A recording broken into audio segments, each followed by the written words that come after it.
Back to my YouTube channel. See your favorite girl, Eccentric Nana. And if you're dropping by for the first time, don't forget to subscribe, and to comment. And if you have done all of this, I say I love you and I do not take you for granted. So let's get right into what we have today.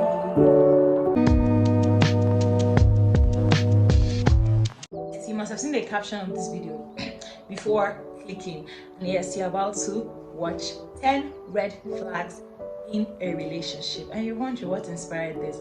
Was I heartbroken recently? Was she served breakfast? I'm not going to answer your questions yet, but I'm going to answer the questions of the topic, which is 10 red flags in a relationship. And you can also apply them to your friendship. There are certain friendships that you guys are close and you're noticing some flags. You're not sure if it's red, you think maybe it's pink with a touch of white, or like it's orange, or it's dark orange, orangish red. It is a red flag. And if you see such red flags, well, run. Red flags are warning signs that indicate unhealthy behavior. Before we start, they indicate manipulative behavior. That's why I say certain of them can be worked on. If it's unhealthy, yeah, it can be worked on. But when it becomes manipulative, then it becomes like unworkable. Like you cannot work on these red flags. So both of you have to go like your separate ways. Both of you have to like find a way around it. Up me, left, he goes right, right. So there are behaviors, indications of unhealthy behavior. That's just red flag. And most times they are always unrecognizable. That's the truth. Like there's this couple on Twitter, they've been trending for a while. I don't want to mention his name, but they've been trending for a while. And what happened is the guy tends to talk too much. He tends to bash females a lot. He tends to talk too much. He tends to put his business out there all the time. I don't know why he does that, right? And he met his fiance, yeah, and he proposed to her and all that stuff. Then he was now telling us how he met her, that the first time he met her, because she's really smart, and the first time he met her, he found a difficult math equation and gave her to solve. Then when she finished solving it, he told her that she didn't get it right. That kind of thing. And it was just screaming red flag. Like you guys' first time of meeting, your first date, and what is that? He's already saying, you think you're smart, that kind of thing. And it's not even coming from a cute aspect. It's not even coming from an aspect of I just want to pull your leg, or I want to whine you per se. It's coming from an aspect of a little bit of spite.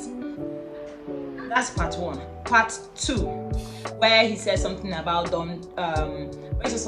her not being the most pretty woman he has met, not being the most smart, not being the most beautiful woman he has met. And everybody's like, okay, this red flag is not screaming red. Sis, are you not seeing this red flag? And the annoying thing is that he keeps trying to defend some certain behaviors, and I'm just like, girl, you really sure I want to marry this guy? I know she's not the most beautiful, she's not the most smart and all that thing, but at least she is your fiance. I mean, in your own world, she should be the most beautiful, she should be the most smart. In your own world, sis, he should be the most handsome, the finest, most intelligent. He should be the best dressed in your own world. Nobody's saying in the world. I mean, what's even the quota for most beautiful, most elegant and all that stuff? Who is that person? That's just the truth. So people are like, okay, this is a red flag. Like, how is she not seeing this? Like, how is she not seeing this? Like, we are saying it on your behalf. And everybody's like, okay, let her not come out tomorrow and start telling us, oh, I should have known. Because girl, And then she came out to defend him and saying, oh, how he's like that, how he always says this. Girl, that's not saying the truth. That's just him talking rubbish, talking the absolute nonsense. But anyway, so most times they're always unrecognizable, right? Like now she may be living in denial, like, okay, that's how he is. He's a very truthful person, he's a very plain person, says things that they are. Yeah, everybody's should learn it, but I mean, when it comes to some certain things, just zip up and shut up and sit down. Right. So yeah, that's it. And red flags as well are often used in conversations around toxic relationship. Like, you can mostly see red flags in relationships that are toxic, or in toxic people. That's where you mostly see red flags, and they could be either signs of like victimization, narcissism, and aggression, just that kind of stuff. That's where you mostly see red flags, especially in abusive behavior. People that exhibit a lot of red flags are mostly abusive. May not be physically abusive, could be mentally, emotionally, all that stuff, but just know that there's a touch of abusive behavior in people that often have red flags, right? And most times toxic behavior is subtle.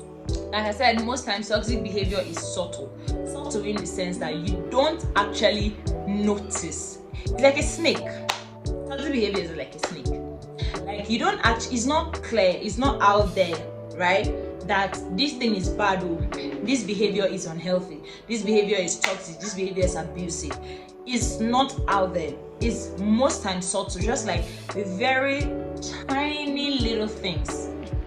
Very tiny little things. And that's why most people that are in abusive relationships most times don't see that they are in abusive relationship. Most people that are with people that have a lot of red flags don't see that those people have red flags, right? Because it's very subtle. You know, they always try to have excuses or reasons as to why that person acted out in such a way. They're always trying to make up for that person's misbehavior. They're always trying to balance it out. They're always trying to make it not seem like, oh, the person is such a bad person and because of it, you know, that kind of thing. That's how to know just toxic behavior. It's very subtle and just creeps up on you. And most times people that have red flags like to dwell on weaknesses of their partners. If the guy has a lot of red flags, he is going to dwell on the weakness of his partner. If the girl too has a lot of red flags, she's going to dwell on the weakness of her partner, the guy.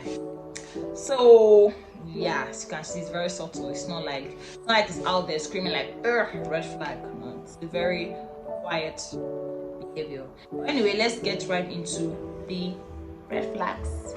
So in case the shoe fits you here, please clean the shoe, wear it, and continue life. And if you decided to work on a red flag, you notice, oh, I have a little bit of this and I have a little bit, and you decide to work on it, beautiful and wonderful. But if you just want to be a witch and you're just a wicked person, then I'm sorry, I can't help you. The first one is overly controlling behavior. Hey, this is a common red flag. Overly controlling behavior.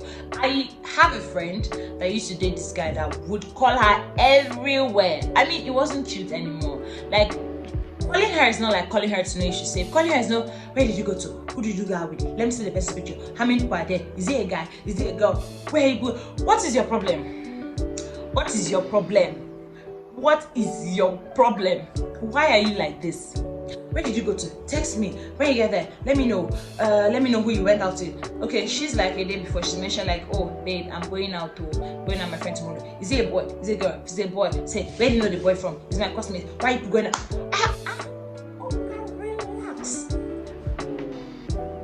Relax.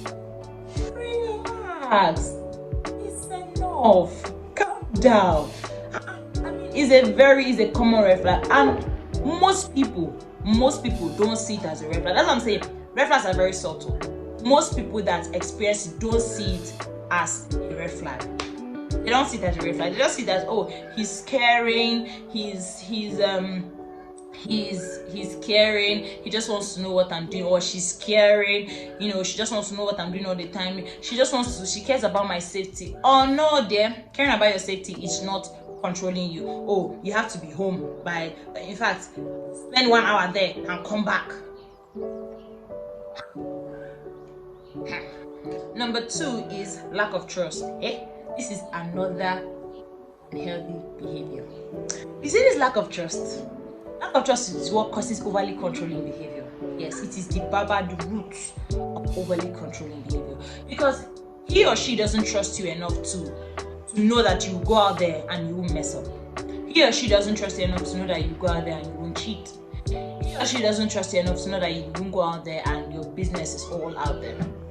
So that's what causes them to be overly controlling. That's what causes them to want to control you, to want to control what you say, how you act, how you dress, how you eat, how you live your life, basically how you even breathe. Yes, it's lack of trust that causes it. And trust is an important foundation in any healthy relationship. I mean, you have to be able to trust her, you have to be able to trust him. That's to show that you guys have a healthy relationship. You have to be able to trust that, oh, he's traveling, right? He's traveling to, let's say, you guys live in Lagos and he's traveling to Abuja for like a month, and you just trust that, oh, while he's there, I'm not going to have high blood pressure because he's in Abuja, he's not in the same place as I am. I trust that he's going to behave rightly. I trust that he's going to do the right things. I trust that at the end of the day, no matter what comes, he's still going to remember the relationship and everything that we've worked for and all that.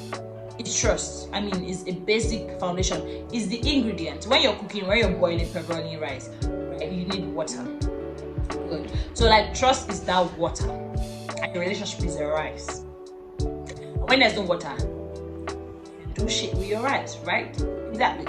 So I mean, it's the foundation. And so when there's lack of trust in a relationship, or when the person, one of the partners in the relationship has no trust in their partner, then that's a red flag. That's a big red flag. Because why are you with somebody you don't even trust? That's even a first essential question. Why are you in a relationship with someone you don't trust? I mean, what are you now doing? Like, if you don't trust this person, what are you actually now doing with this person? Are you just vibes on vibes? Are you just dancing and shaking your booty out on it? Yeah? Like, if you don't trust this person, why are you with this person? Like, I hear a lot of people say, oh, say, where's your girlfriend? Say, oh, my girlfriend traveled or she went on vacation with her friends. I'm like, okay, cool. And then some guys, like, I've been in a situation here when guys are talking about one of them, I think the girlfriend traveled on vacation when it went to a wedding or something, and they felt like his friend was like, you trust say she no go mess up, that kind of thing. That means you trust that she's not going to, do rubbish. And the guy's like, yeah, trust. And I'm like, yo, man, G, trust the girl. Don't allow this person to spoil what you have, right?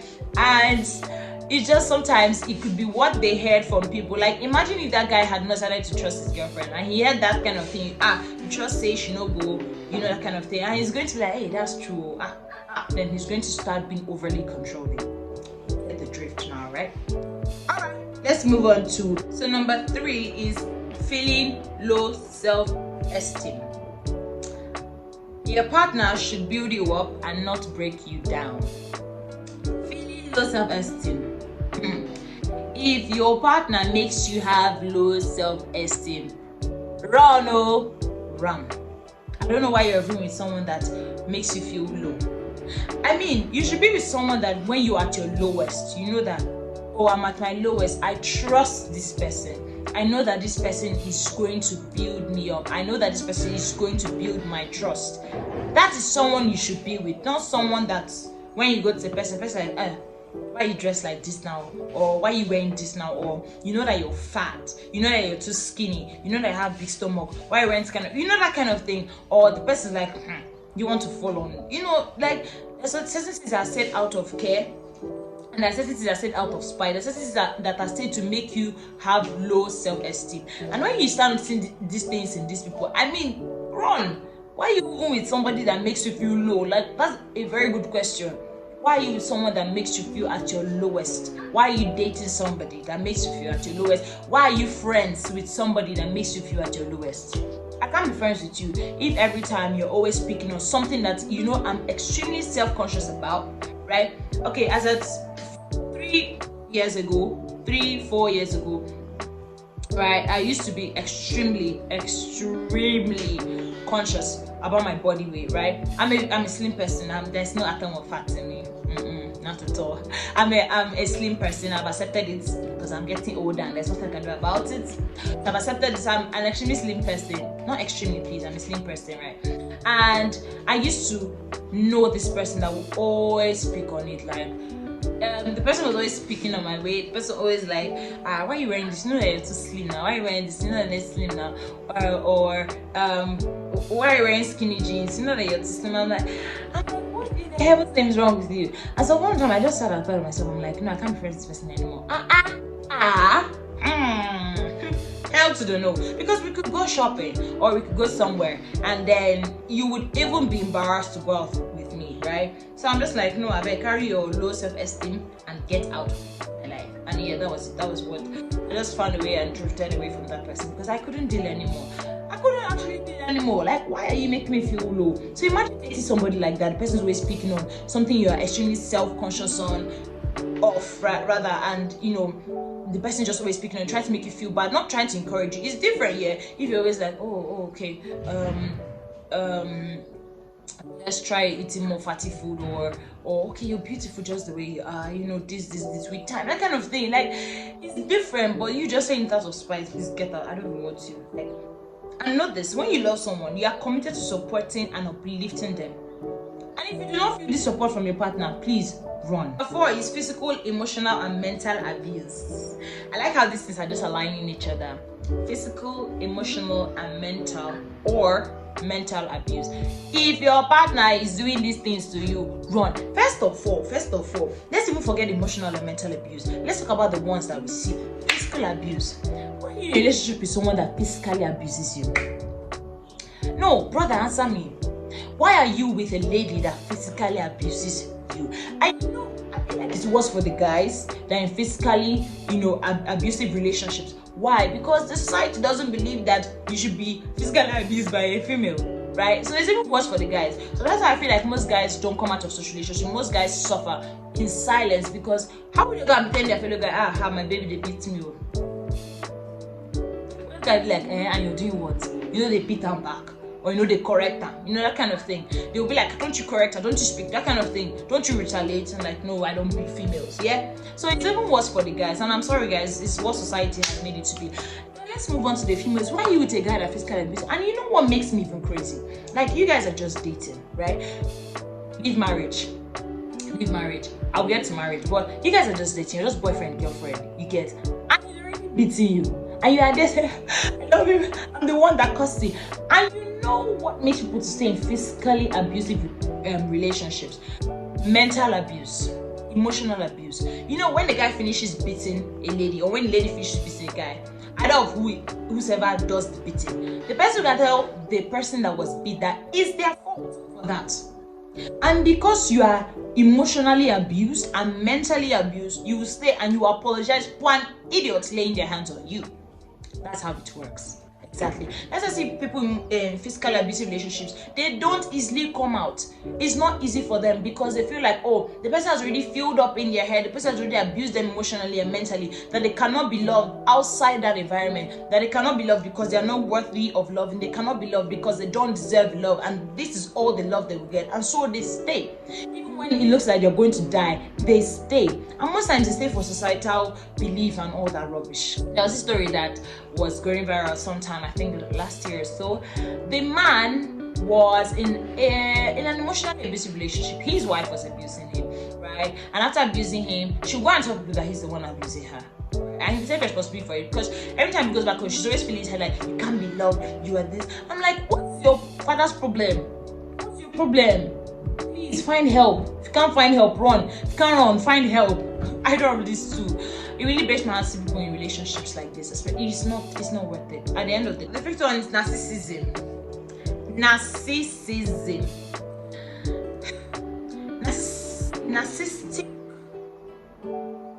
personality disorder is a mental condition that indicates self-obsession, a misplaced sense of importance. It indicates self-obsession, like the person is obsessed with themselves in an unhealthy way.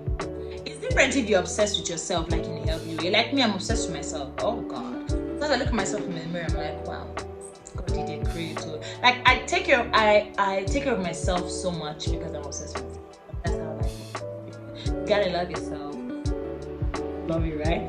But this one indicates self-obsession in an unhealthy way. Like, I don't know if you've met narcissistic people. Oh my Jesus. I don't know if you've met narcissists. Oh God. They believe that the world revolves around them. If they're not in the center of the conversation, they are not ready for that. In fact, if they're not in the center of what is going on currently, they are not ready for it. That is a narcissistic person. Please run, brother, run.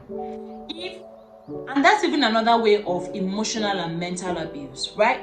because the person believes that the world, your world, should revolve around them. The person believes that if it's not them, it shouldn't be any other person in an unhealthy way. It's different if they are guarding their relationship because they love you, right? It's way different. But if they are guarding it because they feel like, oh, your world should revolve around me, if it's not me, that's it. That's an unhealthy behavior, man. That's a serious unhealthy behavior. And if anybody threatens to go against their beliefs to them, they are ready to break the person's head. It's a very, very nasty behavior. And they always put their needs above every other person's needs. They are not considerate or selfless people. They are mostly selfish people, self-centered. So, anger management issues. If your partner can't manage their anger properly, then yeah, bye. I feel like if you have a partner that has anger management issues, please let your partner try to work on it. If someone you are close to has anger management issue, you might feel threatened or unsafe during conflict. That's true, because there are certain conversations that you may have, right, that it may just cause a little, a very little conflict, and then your partner will just flare up and take it from 2 to 1 million, and you're afraid because it could even cause physical abuse, it cause emotional or mental abuse. You're scared that the person will say something that you're just scared of yourself. You are afraid of yourself, rather. It's really bad. So if your partner has anger management issue, it's a red flag. They should go and work on it. And if they're not willing to work on it, then sis, bro, bounce. Because lack of emotional regulation is a definite red flag for any relationship. Friendship, your friend has anger management issues, you guys can have conversation. You guys cannot just disagree on one or two things. People enter a relationship with the mindset that, oh, it's all lovey-dovey, we always agree on. That's a lie. There are certain issues that you guys would disagree on. There are certain things, beliefs that you guys wouldn't have in common, and it's fine. It's fine. That's why there's compromise. That's why understanding and trust comes in. But if you're afraid to have a little conflict, you just want to die in silence because your partner has anger management issues, then I think you should bounce, because you won't be comfortable enough to tackle difficult subjects without fearing for your own safety. And it's bad if you can't be with someone that you feel safe, you feel safe with. So anyone who uses anger as an intimidation tactic is displaying toxic behavior. Next one, inability to resolve conflict. People that avoid conflict might think they're protecting their relationship from ruin, but in the end, it only results in long-winded passive aggression. So don't avoid conflicts. If your partner wants to avoid conflict all the time, the partner is always like, oh, just leave this thing, and it will cause a fight. Sometimes, it's good to come to that compromise and say, okay, this thing will cause a drift between us. Can we not talk about it now? But talk about it in the long run, because any subject you leave hanging without a conclusive conclusion will cause a problem in the long run, and that's the actual truth. Whether with your partner or with your friends or with your family members, whoever it is, it will cause a passive aggression in the long run. How? I'm speaking from experience, like personal experience. There are certain topics that I've had with my friends, right? And we just like, oh, let's listen. And then the long run realize that, oh shit, we have a problem. Which I'm discussing then when it was much easier for us. And now we've come to a stop and realize that because we didn't come to a conclusion, we can't actually move forward. And so we have to have a conversation. And then most times, some of my friends will be like, oh, I bet me, I don't want to fight. No. Nobody's saying fight. We just want to resolve conflict. You just want to say, okay, we've come to a conclusion. I'm compromising here, you are compromising there. I understand you here, you understand me there. You should be able to do that with your partner. But if your partner is always like, oh, I don't want to resolve, then you just be hanging in the air. It will cause a passive aggression in the long run. So do that with your partner. And that's one thing I've learned. I always learn to have, in quotes, difficult conversations. Always try to resolve that thing. Sometimes, as uncomfortable as it can be, embracing constructive conflict, not destructive, please. Destructive conflict is bad. Embracing constructive conflict is a crucial element of all relationships, and that's the truth. Sometimes you need to have that difficult conversations. Like I've learned to have difficult conversations. Sometimes even when it's hard, and I just be like, oh god, what type of conversation? I feel like we're about to have a drift.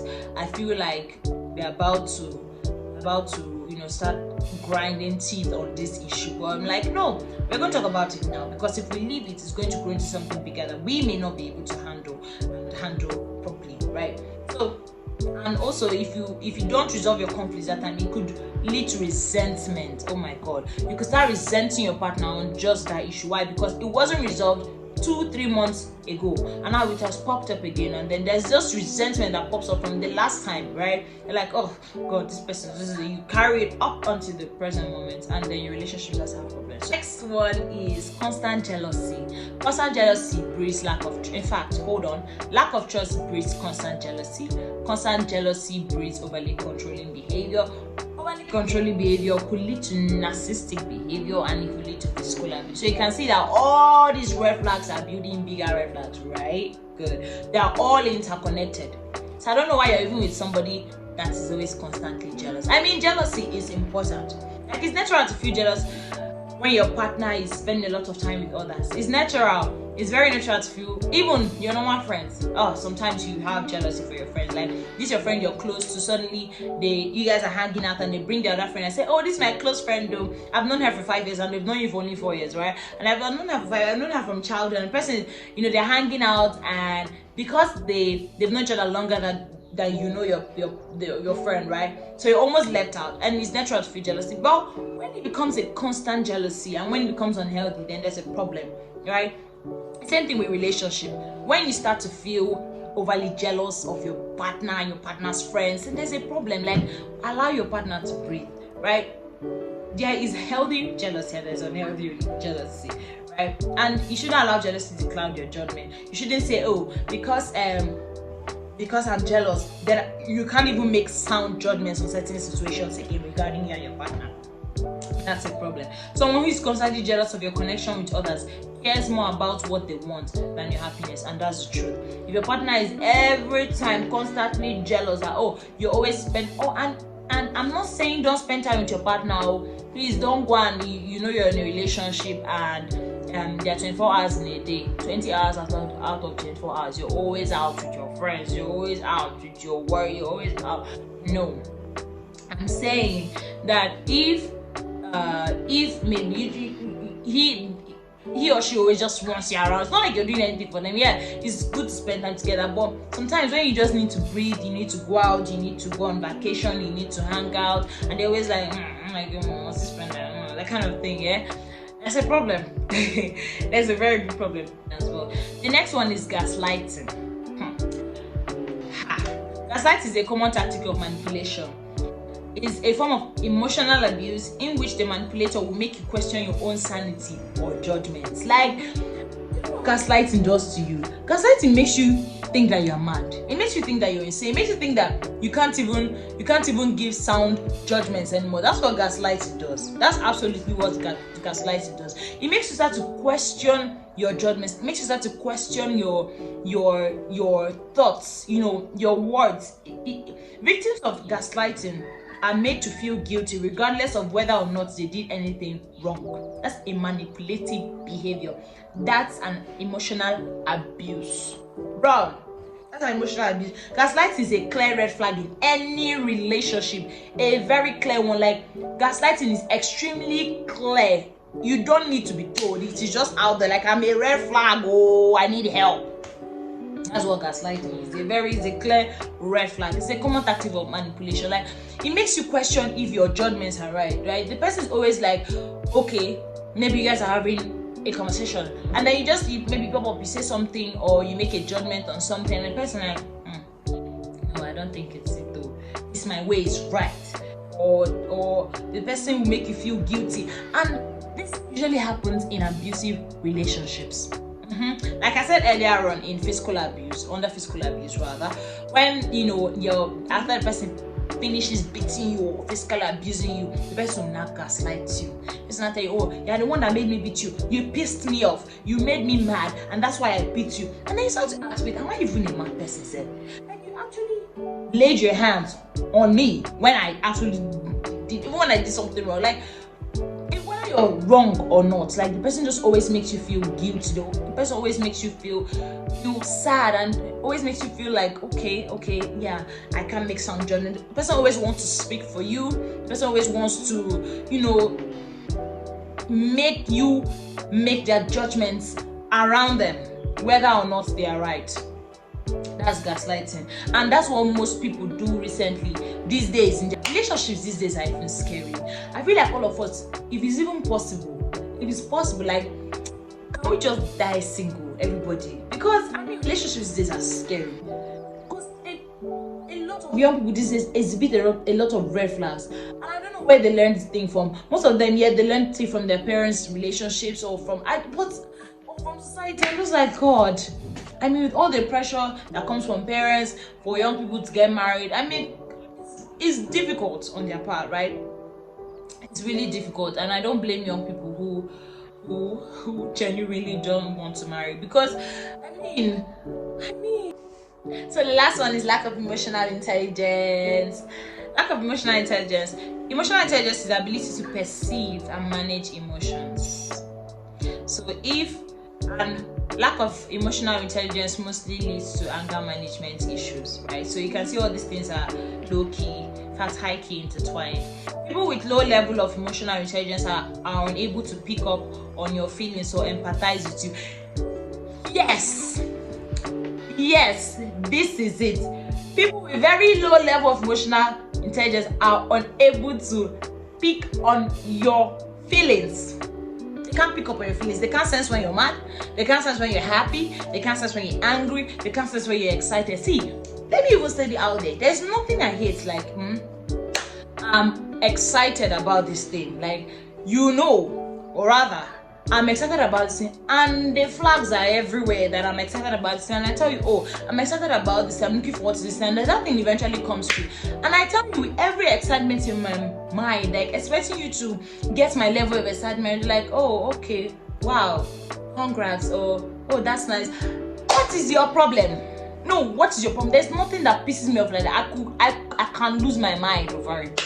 Or as I'm an emotional person now, right? I don't expect you to stoop down to my level, at least to some extent, even if it's pretend. Or as an emotional person, right?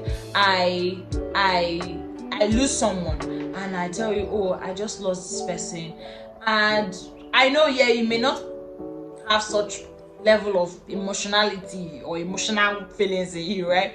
And I tell you, I lost this person, and I expect you to like always check up on me, know if I'm good, offer to call, offer to do, and just like, sorry, it's well, you just that minute, bam, just like you don't even do it well, just like, sorry, he or she's in a better place, full stop, and then you move on. What is your problem? What? And I feel like this is one thing that can be worked on. I feel like of all the red flags we mentioned, this particular lack of emotional intelligence can be worked on. It's really annoying. And I feel like guys have it worse again, because society feels like, you can't be emotional. You're a guy, hard guy, you should be able to man up. You should be able to show that you're strong. You should be able to show your feelings. And I feel like most guys stay that way, because most time when they show their feelings, most partners or most people call them weaklings, and I don't think that's right. I feel like everybody is a human being, male, female, whatever it is. Everybody is a human being, and everybody has feelings regardless of what gender they are. And if your partner, if your boyfriend, your husband, fiance, whatever it is it's showing you that he's an emotional person, but he can man up when he needs to man up, then beautiful, help him get through whatever it is. And she's showing she's an emotional person, but she can get her shit together when she needs to, and that's beautiful. Don't let them go through trying times alone just because you're not empathic, or you're not emotional enough, or all those kind of things. That's bullshit. That's rubbish. That's entirely nonsense. That's rubbish. It's a relationship. It's a friendship. There should be a little bit of healthy compromise. You should be able to know, okay, this person is not always like this, so what can I do? What can I offer to really help this person get through it, right? This often, lack of emotional intelligence often results in unnecessary conflicts or forms of manipulation. That's the absolute truth.